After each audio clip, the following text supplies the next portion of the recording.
What you are about to see defies any brief verbal description. I never said there were 30 people. I said 24. Perhaps as many as 30 teenage boys brutally tortured and buried in and around the Houston area. It would almost appear to be fiction. We got bodies here, we got bodies there. Scripted with the full intention of shocking readers over and over again. On August the 8th, obviously 1973, Dean Corll was shot and killed by Elmer Wayne Henley at his house in Pasadena. To begin with, he wanted to kill me. Once that investigation started rolling, it turned into something just more than strictly a homicide. But do you think many of them went under any torture? Well, when you're fooling with a nut like this, that's a pervert, you can expect most anything. Things they did to these boys were the most horrendous things that no one should ever have to go through. It was just simply brutal. Elmer Wayne Henley confessed, along with another young man, David Brooks, to helping Dean Corll engineer a long conspiracy of murder to kidnap young boys and kill them, which led them here to Silver Bell Street. Initially, I think there were 17 bodies found here. I do vividly remember us searching for him. I didn't think it would still be this painful, this far out, but I guess it will. People say that time has a way of healing. It does. But it's always a scar. It is a look at what regrettably may become the most sordid story in the annals of American crime. So many lives involved, so many killed over such a long period of time, and all of it going undetected. Just anonymously buried or dumped somewhere and just left. We know there's more bodies of young boys out there somewhere. Henley, Brooks, and Corll, they're generally credited with at least 28 murders. Their nickname that they're given still to this day is the Houston Mass Murders. The word serial killer wasn't even coined. It didn't even exist. Get your pictures. The fact that these three found each other, met each other, collaborated in one of the largest serial killings in this country's history still to this day resonates with so many people.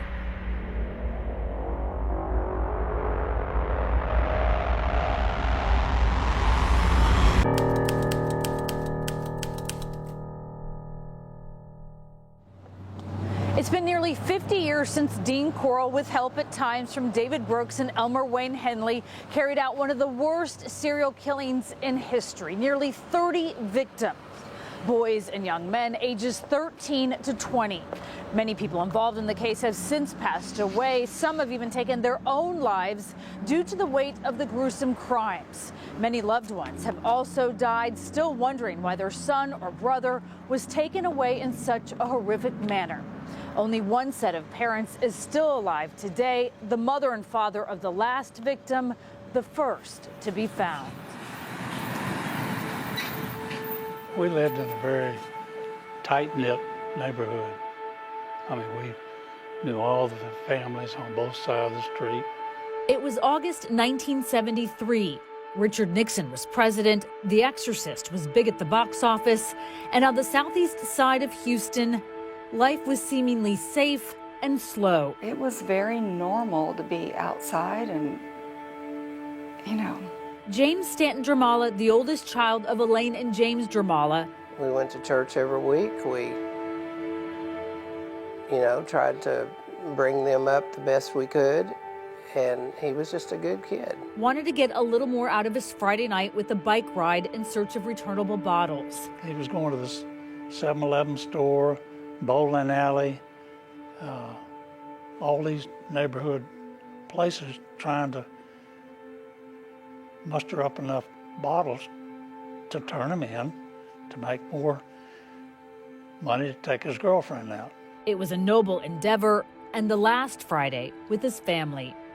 I tried to stop him, and I was in the kitchen, and he came in there and he says, "I'm going out to ride my bike. Dad said I could."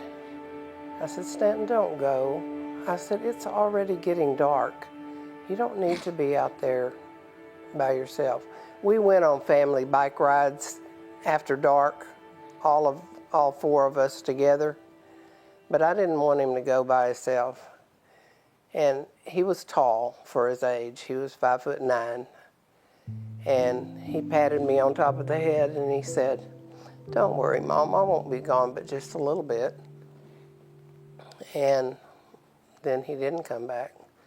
And I walked the floors all that night and didn't know what to do.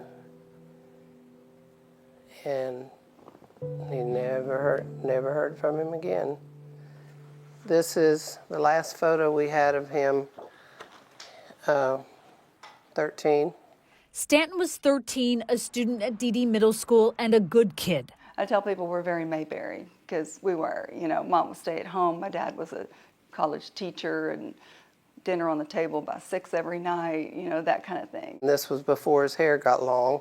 The Dramalas lived in a modest neighborhood in a part of Houston that bordered neighboring Pasadena. For days, they searched for Stanton. We drove and looked, and we went to places, you know, like the bowling alley, and we went up to the parks, and we just drove and looked everywhere, places we thought he might be, and then he wasn't. And they quickly turned to police for help. The police said that the child had to be gone for 48 hours before you could classify him as missing. Until then, they were runaways, and made my blood boil. Never ran away before in his life, had no reason to, had a good home, good family, good friends, and he lumped him, they lumped him in as runaways. Yeah, that hurt both of us really bad. What they didn't know is that just 20 miles north in the Heights area of Houston, yeah, it's completely the other side of town from where we were. Dozens of other teens and young men had also disappeared, starting with 18-year-old Jeffrey Conan. And that's always remained a mystery is, you know, how can so many young boys and teenagers either vanish or disappear? Conan vanished in September 1970 while hitchhiking home from college. 3 months later, James Glass and Danny Yates, both 14, went missing after a church rally. The following January, brothers Donald and Jerry Waldrop disappeared while walking home. On March 9, 1971, Randall Harvey was last seen riding his bike to work. In May 1971, 13-year-old David Hilligist and 16-year-old Gregory Winkle were taken, and there were almost 20 more ranging in age from 14 to 20 who vanished between then and 1973. Reuben Haney, Frank Aguirre, Mark Scott, Johnny Ray Delhomme, Billy Balch, Stephen Sickman, Roy Bunton, Wally Simino, Richard Hembry, Willard Branch, Richard Kempner, Jeffrey Lyles, William Lawrence, Raymond Blackburn, Homer Garcia, John Sellers, Michael Balch, whose brother went missing a year earlier, Marty Ray Jones, and Charles Cobble. A list of nearly 30, and when many of their families reported them missing, it did not get the attention it deserved. You look at the time period that this took place in. You didn't have the internet, you didn't have cable, you didn't have cell phones, you didn't have anything like that. You didn't have advocates like me. You didn't have people going around, you know, saying nothing was ever really put together. And sadly, for the most part, a majority of the victims were categorized as runaways, throwaways. So while there were isolated searches, the disappearances were not publicly connected by police, and so no one had any reason to fear. We never really were afraid of anything because we didn't know anything like this was happening. The monster and his accomplices. Demented. Totally demented. Dean Corll's mom said, "That's not like him. He wouldn't do that." End quote. Well, it was exactly like him. He did do that. Who would eventually be revealed. I saw him change into a different person. His body swelled up. His eyes got big. He was a completely different personality. I would call it demonic.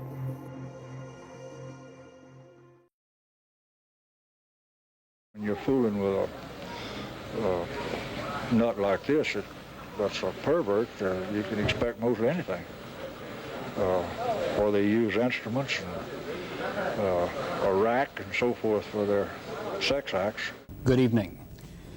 Profile, a Houston tragedy, is only a title, for what you are about to see defies any brief verbal description.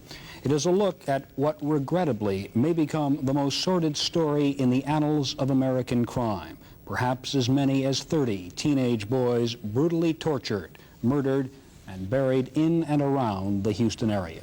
In August 1973, an unbelievable scene. There was nothing but grass and dirt, and there were a bunch of cars, and I remember going into the boat sheds. It was just mud on the ground. There wasn't any pavement in the ones I went in, and there were just holes dug everywhere, and there were people digging everywhere.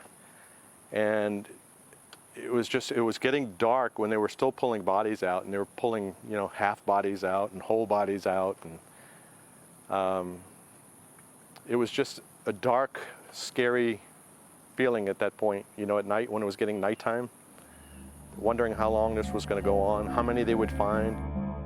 A 17-year-old named Elmer Wayne Henley Jr. led police to this mass gravesite after a bizarre confession. Picked up, or I helped him get, rather. And he raped him, ended up killing him, brought him down here and buried him.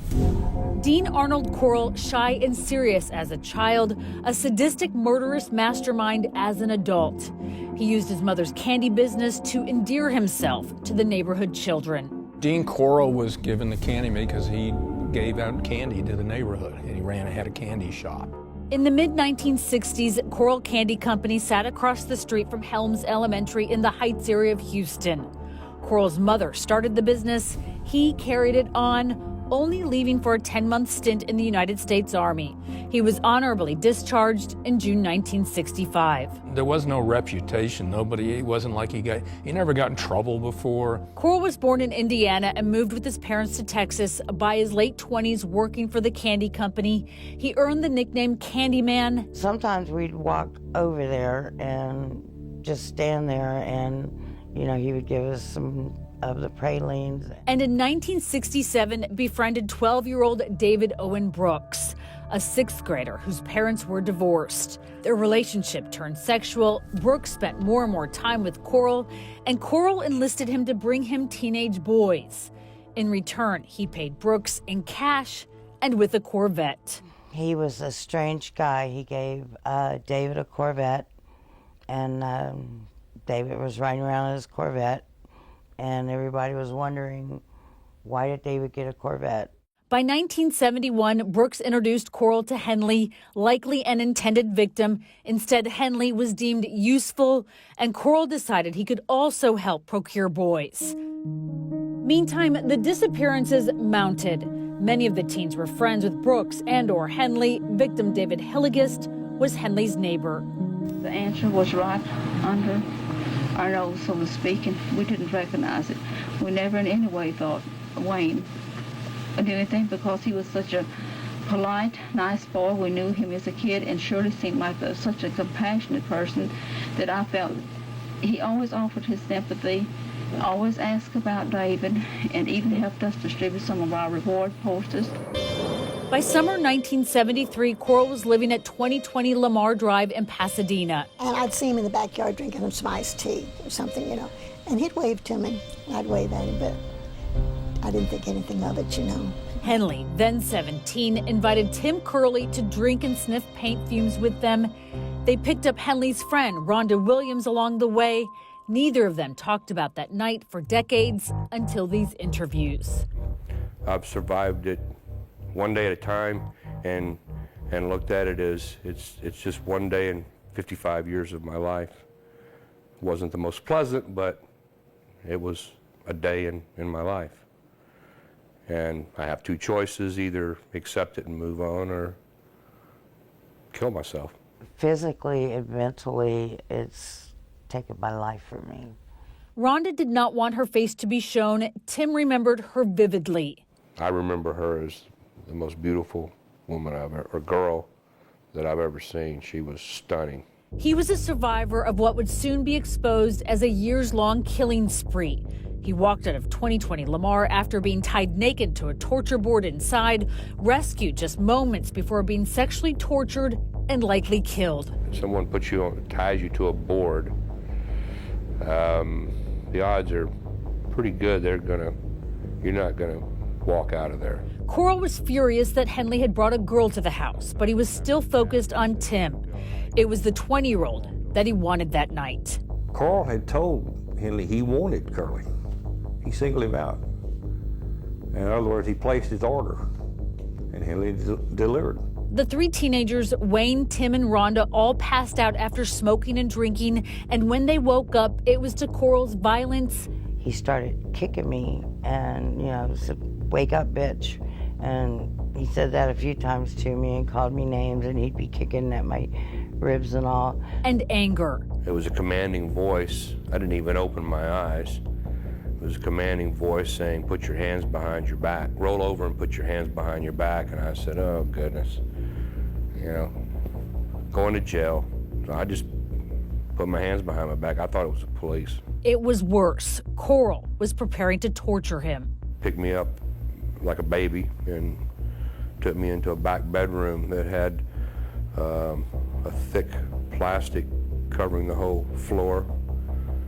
And there were 2 boards, I guess you could say torture boards, side by side with holes bored in all 4 corners. And he handcuffed me one hand at a time, took my shirt off the other arm, then he handcuffed that one and handcuffed the first arm, and did the same thing with my feet and undressed me. And you could see Tim. Tim was naked and he was on his stomach, and Tim was crying to get loose, and he was starting to get hysterical. Tim was tied face down on one side of the board. Rhonda was on her back on the other side. According to Henley's police statement, Corll wanted him to have sex with Rhonda. That's when Rhonda broke through to him. Rhonda asked me, "Is this for real?" And she was laying on her back. And I told her yes. And she says, "Are you going to do anything about it?" And looking at her, I could see that whatever answer I gave her, she was going to go with. And I believe the fact that someone depended on me to do something about it was just enough. And I told her, "Yeah, I'm going to do something about it." He grabbed a .22 caliber pistol nearby that police later confirmed had been used to kill other victims. Henley had Corll in his sights. He said, "Dean, this has gone far enough." And Dean stood up, and I saw him change into a different person. His body swelled up, his eyes got big. He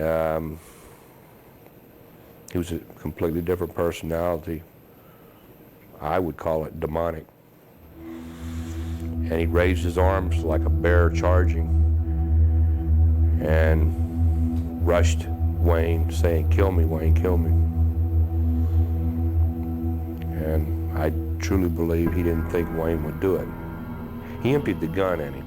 Corll tripped into the hallway, slid down the wall, and he was dead. I woke up and he was clamping handcuffs on me. 10 minutes later, Henley called Pasadena police and reported the shooting.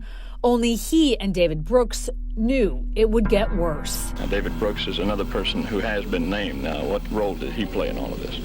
Same as mine. And the full impact of how lucky I wasn't until later. As I said, driving, that's when it really began to set in. And then it just got worse after that as the body count rose. There were just holes dug everywhere, and there were people digging everywhere. And it was getting dark when they were still pulling bodies out, and they were pulling, half bodies out and whole bodies out. And it was just a dark, scary feeling wondering how long this was going to go on, how many they would find.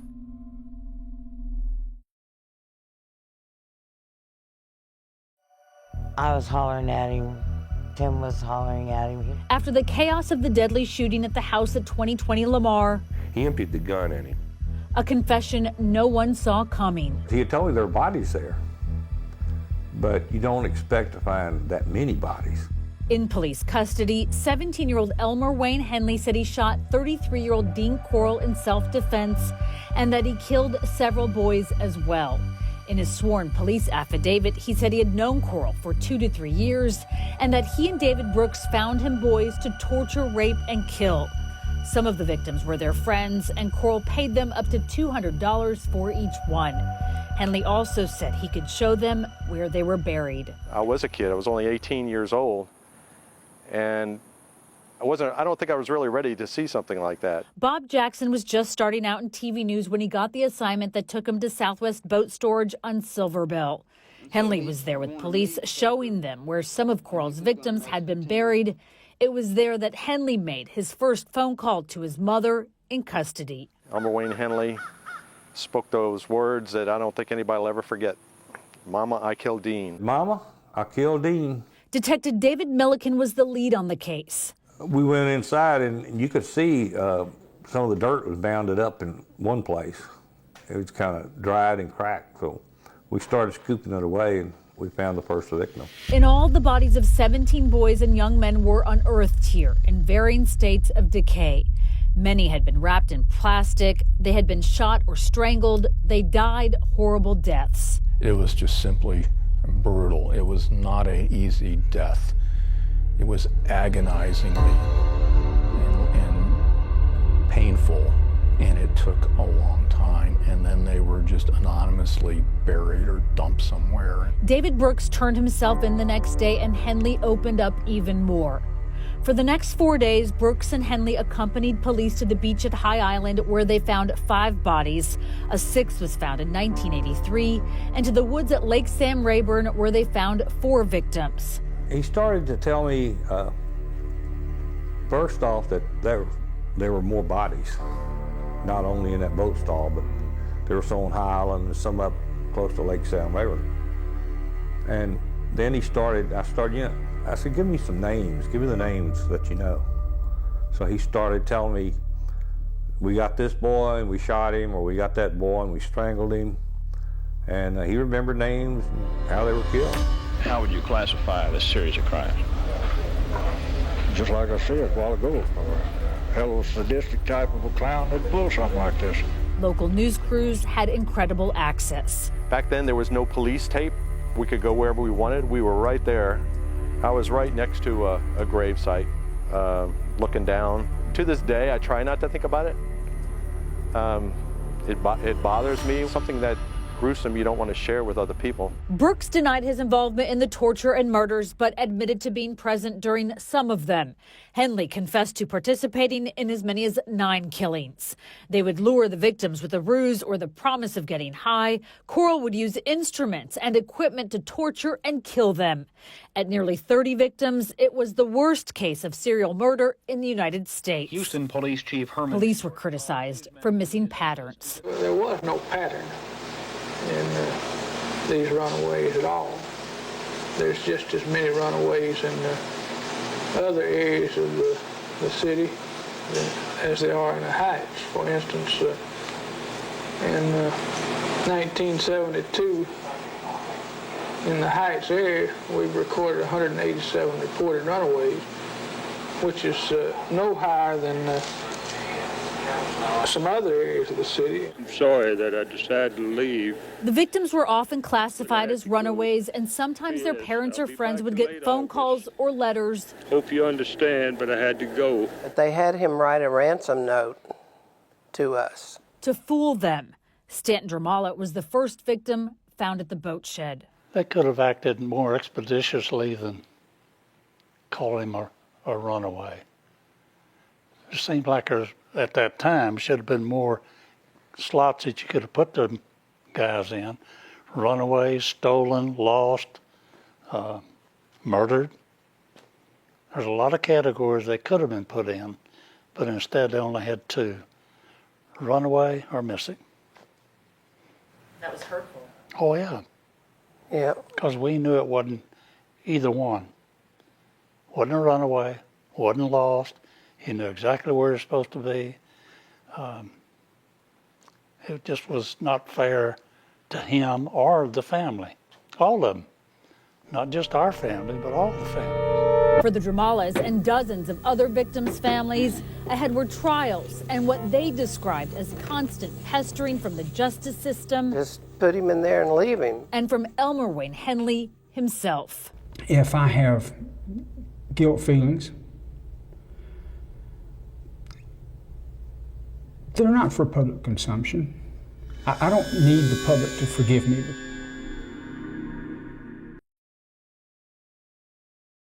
The trail of graves stretched into the piney woods. You told me there are bodies there, but you don't expect to find that many bodies. And we started digging, and the more we dug, the more we found. And they started mounting up. On August 8th, 1973, one homicide revealed more than 24 more. He's a monster. They all were monsters. 17-year-old Elmer Wayne Henley and 18-year-old David Owen Brooks signed confessions, admitting to their involvement with Dean Corll, and they led police to the victims' bodies. By the following month, a Harris County grand jury had indicted Brooks for a total of 4 murders and Henley for 6. The indictments did not include Corll's death, which had been ruled self-defense. Henley and Brooks were tried separately. Henley's was first. His trial relocated to San Antonio, where the jury saw the torture board and the testimony was graphic. Henley was convicted on all charges and sentenced to 6 consecutive 99-year terms. An appeal won him a retrial 4 years later, during which he was again found guilty, but his sentence this time was 6 concurrent 99-year terms. Brooks was also found guilty, but only of 1 murder and sentenced to life in prison. The death penalty was not an option.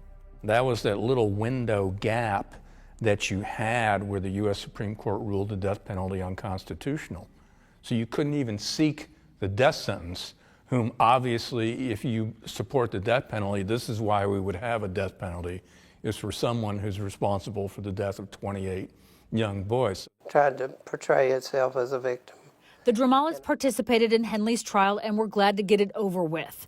They still had Stanton's younger sister to raise. It's affected me in a lot of aspects of my life. First off, just how they continued to raise me after this happened. They became extremely protective. Within 6 years of Stanton's death, Brooks was eligible for parole. Henley came up a year later. For the Dramalas, their suffering was compounded. Well, they were staggered. Henley was one, Brooks was the other.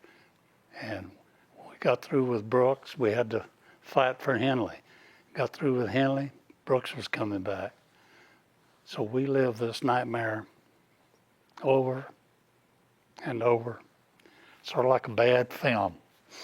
Just keep reliving it. And while Brooks stayed private, Henley marketed his art, even selling out a gallery show within minutes as he sat behind bars. And he often gave vague and unremorseful interviews.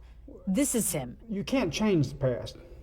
And to constantly dwell on the past leaves you in the past. In 2008. What happened to those people was terrible. And to make anything less of it by making it a daily conversation, I think would be belittling. Well, I've been very upset with Henley many times over the years at interviews he's done and things he's said and things his parents, well, his mother, I don't know about his parents, but his mother, I've never seen his daddy, so I don't know, but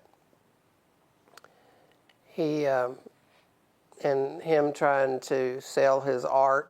All of it part of the ongoing pain for nearly 50 years. That's the reason I asked you the other day, do you have any children? Because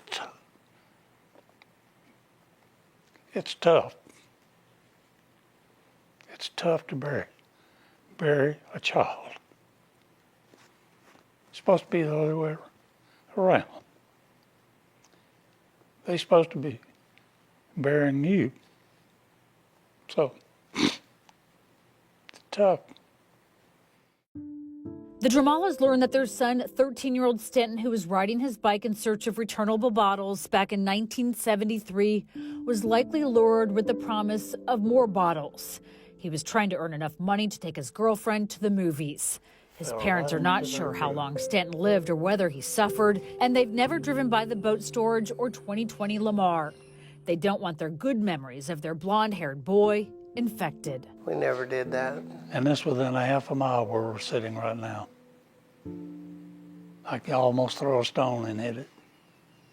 Well, one thing that I always felt was a blessing for us, that I felt really sorry for the other parents, and that is that Stanton was only missing and we didn't know what happened to him for 5 days. For others, it was years. Stanton was the first boy found. The Dramalas chose to stay near the memory of their son. This is Elaine Dramala in 1983. You used to cooking supper for 4, and suddenly it's only 3. You find yourself baking 4 potatoes, setting 4 plates, and then crying over the fact that you did. As many as 9 bodies were not identified until years later, one as recent as 2013. One victim has never been identified. The unidentified boy, 3356, had so much that we could provide as information to people who might have known him. Why is he the one we can't get ID'd?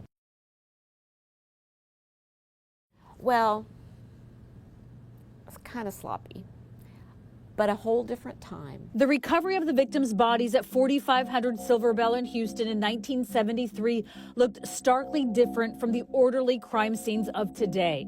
Local news coverage showed jail trustees digging up shallow graves and carrying out remains. It's been so many years. Photographer Bob Jackson was there that night. I couldn't believe what we were seeing because there was just so many people running around.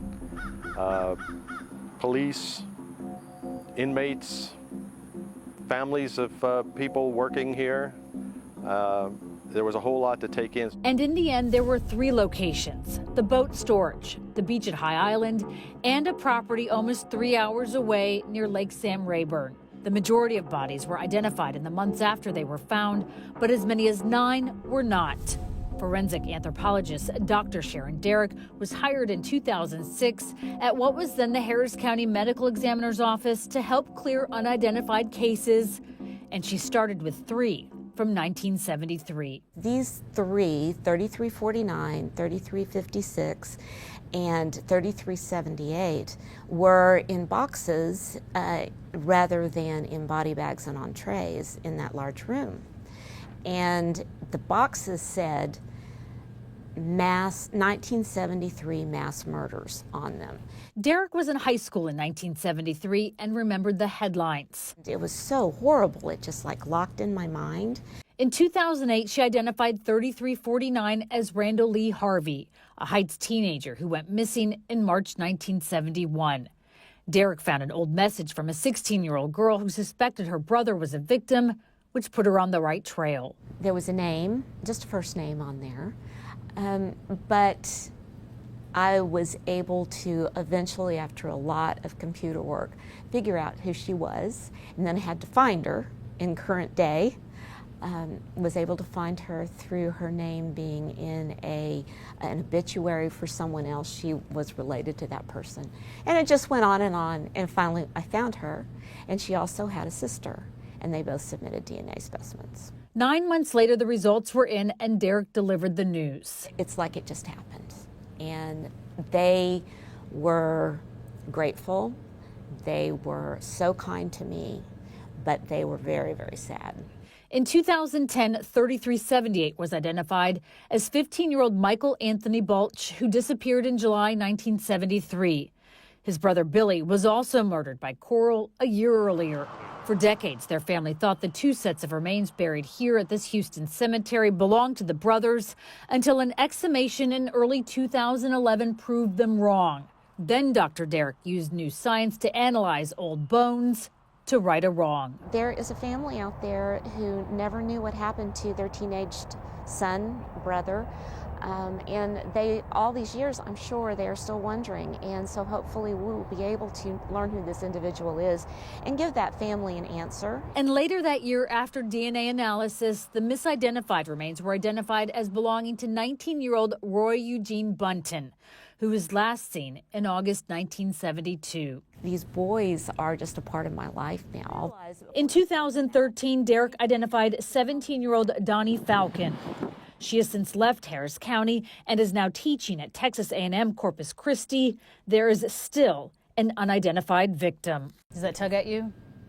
Yes, of course it does. And every once in a while I sit down and look at Ancestry. 3356 was found in the boat shed. He was wearing a Catalina swimsuit and a shirt with an American flag and peace sign above the letter and number combination L84MF. Late for my funeral is what everybody thinks. She once received a potential clue. Someone sent me a package that had no return address and was just, addressed to me at the medical examiner's office.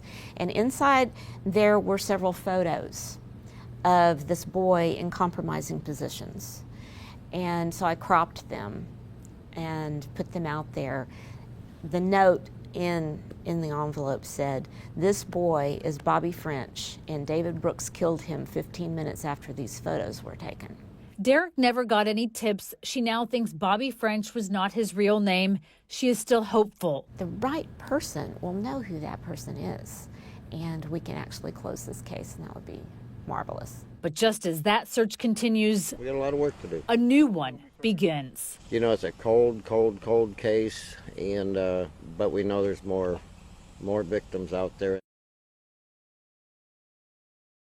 You guys ask questions, I'll give answers if I got them. We've been working on this for a while. On a hot August day in 2021, 48 years to the day since police uncovered the unthinkable, Tim Miller, the founder of Texas EquiSearch, a search organization, stood across the street from where 17 bodies were discovered. This guy would come out here and do his business. Dean Corll, the Candyman, was the mastermind behind the sexual torture and murder of nearly 30 boys and young men in the early 1970s until August 8th, 1973. This killing was never going to stop until Elmer Wayne Henley killed him. When Henley shot and killed Corll before he could kill someone else. Henley and a second accomplice, David Brooks, then led police to the victims in 3 different locations across Texas. Many believe there are more yet to be found. He didn't just get started when Wayne and Brooks got hooked up with him. And Dean was older. Dean traveled around quite a bit prior to, so is there other ones outside of this greater Houston area? Probably is. This is a plastic wrap that was found at the house. Miller is working with Pasadena Police, the lead investigative agency, for decades as they embark on a new search. In fact, 3 months after that news conference, he was in the backyard of Corll's old house on Lamar, where it all came to an end, digging. And Miller knows something about searching. That was the worst time of my life. His 16-year-old daughter, Laura, was kidnapped and murdered in 1984. It wasn't until 17 months later that her remains were found. I remember like it was yesterday when she was positively ID'd. I took that small sigh of relief. At least I know. The not knowing was worse, far worse. So maybe we can hopefully give some other family or families that same sigh of relief. Credible information led Miller to the backyard. On this day, they found nothing, but he is also communicating with Henley himself, who he says, based on his knowledge of Corll, is suggesting other places to look. He told me, he says, if I knew exactly and I was involved in them, he said, I'd tell you. He said, because I got 6 life sentences. What else are they going to do to me? He said, right, I don't have anything to gain. I don't have anything to lose right now. According to police records, Corll had multiple rental properties, and the speculation about the possibility of more victims has never been disproven. 42 boys were reported missing in Houston in the early 1970s. 10 years after the killings were exposed, Doug Schaefer, part of the team who prosecuted Henley, talked about a conversation he said he had with him. one Henley has never confirmed. Wayne called me aside one day. There was a break in the trial, and he said, could you cut me a little slack on this case and give me, recommend a lighter sentence? And I said, what all for? He said, well, I'm a little bit upset. He said, I've been reading the paper in the jail, and this fellow Gacy up in Illinois, they found 33, and that beats my record. I had the record. And he said, what you folks didn't know, and you haven't found yet, says, I've got about 10 more bodies out there, and I'll tell you where they are if I can get my record back, and you'll give me something cut on my time. The deal was never done. Elaine and James Dramala's son Stanton was the last victim. Yeah, I think if there's any chance of overturning a stone to find more answers for those people that are still missing their child or children, use it. Definitely use it. Brooks, who had other illnesses, died at a hospital from COVID-19 in 2020. He was 65 and still serving a life sentence. Henley remains in prison. He was last denied parole in 2015. His next scheduled parole review date is October 2025. Probably the next one that we have may very well be our last one, because we're no spring chickens. The Dramalas, their daughter Michelle Wilson, and victims advocate Andy Kahn were part of the driving force behind a change in Texas law. Prisoners serving a life sentence for a capital offense once came up for review every 1 to 5 years. The Dramalas felt re-victimized by Brooks and Henley every time. Henley and Brooks have been reviewed for parole over 20 times, every 2-3 years. And it made zero sense because, like I said, let's be honest, you're not going to parole a serial killer unless you want a career death. It's just not feasible. So why are we putting these families through this needless pain, grief, and agony and emotional turmoil every few years when this is what we call a no-brainer? In 2015, the law changed. Talk about the ironies of ironies. It's almost like the crime god said, you know, congratulations, you did this. And oh, by the way, guess who's going to be the first person reviewed under this new law? It was Elmer Wayne Henley. The set-off is now 10 years. That to me is a win-win-win, and that makes me feel good about a lot of the pain because I'm helping other people. Yes, that was a great day. It lightened our load. With each at 80 years old, Yep. the Dramalas are the only parents still alive to fight Henley's parole. And hopefully we'll be able to see him draw his last breath before we draw ours. Their daughter vows to carry the torch. After Stanton's death and all these years of pain, she is proud of her parents. And I don't know how my mom and dad have made it. And quite honestly, I admire the heck out of them because most parents would have divorced over what they went through. Their innocent 13-year-old son Stanton taken away in the Candyman murders, unwantedly thrust with dozens more into Houston's dark history for nearly 50 years. I was kind of stunned that that many people could just disappear. I watched him turn into a monster before my eyes. Physically and mentally, it's taken my life from me. We talked about this morning, all these years, what he would have been, could have been. And it always reverts back to zero. Didn't get a chance.